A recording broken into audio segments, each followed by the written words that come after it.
Yes, creativity is an addiction. You do it all the time. You're going to go blind because you do it all the time. Better watch out. Your mom's going to be right.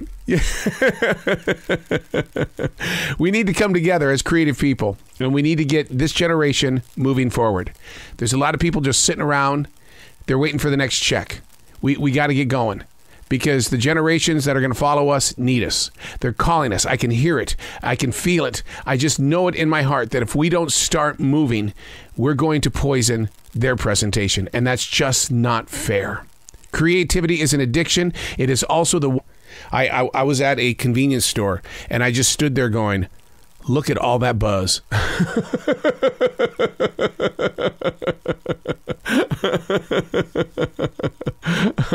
No, seriously. I remember when there weren't any of these power drinks and stuff like that. And you were stuck with trichromaline and other things with ephedrine in it and all that. And it's like, you did it. You say, so how are you upbeat all the time? I don't know. You would never tell anybody what you were doing. I don't know.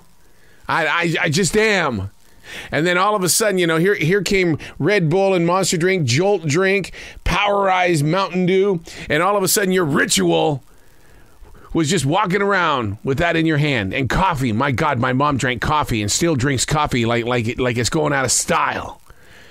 It's your ritual. You need it. When your best conversation of the day is at 1 a.m. That's how you know that your life is no longer the same.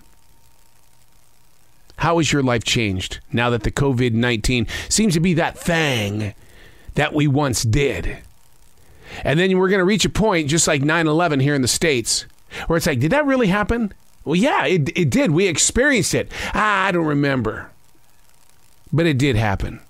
And I think it's kind of funny how the news agencies keep talking about, well, there's a new variant that we need to be afraid of. Dude, we're no longer interested. It's like the frontline worker. It doesn't seem to matter anymore. I'm Arroe, and that's what I was writing while the sun was waking up on a brilliant new day.